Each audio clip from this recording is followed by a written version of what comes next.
What has been off, do you think, over the last 2 weeks for your team, Zach? Well, we played two really good divisional teams. And so, again, that's part of the early part of the season is finding your identity and finding different ways to win and just steal some wins early in the year before you get into your groove. And unfortunately, we're 0-2 right now, same as we were last year. But this team is made of the right stuff. We've got confidence in what we can do going forward in these next 15 weeks. And we feel good about where we're going to be at. Okay, and offensively, have things been off because Joe's not 100%? Zach? We felt pretty good last week.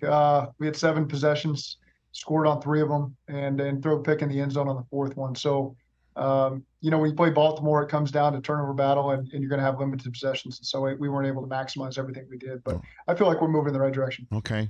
That was also my sneaky way of trying to get into have you talk about your quarterback's health, Zach. You kind of... I'm pretty well schooled in this question.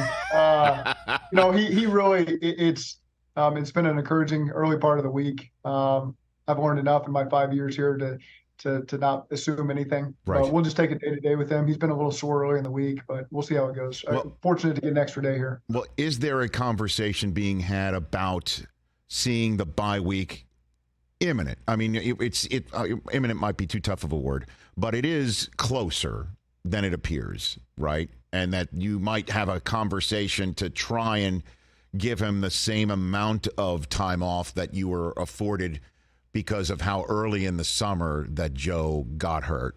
Any thoughts about that on the table right now? I think the number one thing is Joe's health and making sure he's healthy in the short term and the long term.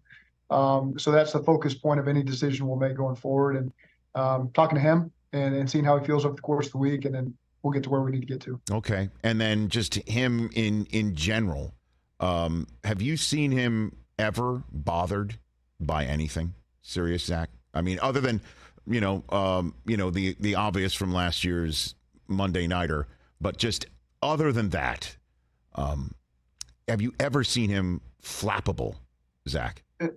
No, because his preparation is so intense and so detailed that gets him prepared, that he's unwavered by any situation he encounters, and again, that's his edge. That's what makes him so different. That's what makes him so rare. It's unexplainable at times because you're rarely around a person like this, who operates like he does. And, so that's just Joe. That's the best way to describe it. You got to be around him to understand him.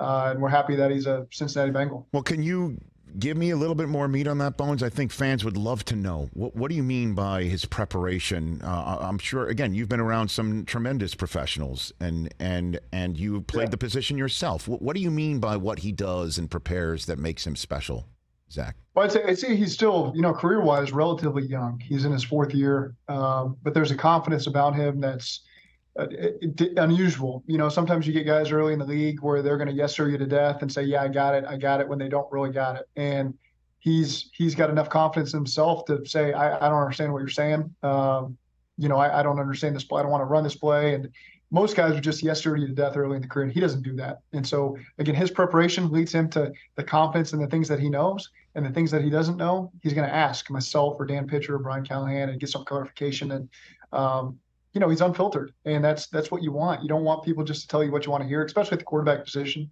And so it's comforting to know that he's the quarterback and he's going to tell you how he feels. So you've obviously ripped plays out of the playbook when he says no thanks. Oh, yeah. I mean, you've done that. Yeah, that's a lesson I've learned as a young quarterback coach. Matt Moore, the all-time great backup quarterback, Matt Moore, told me, quarterback, ask for something, call it, because you've empowered him and he's asked for it, he's going to make it work. And if a quarterback says, I don't like it, even though you like it, don't call it, because then, the game's in the balance and he's a little unsure, undecided, doesn't get it, doesn't pull the trigger when you wanted him to. And so I've taken those lessons over my 10 years coaching quarterbacks and applied them to Joe. And we've got really good dialogue going into games. Catch the Rich Eisen Show every single day on the Roku channel, 12 to 3 Eastern, for free.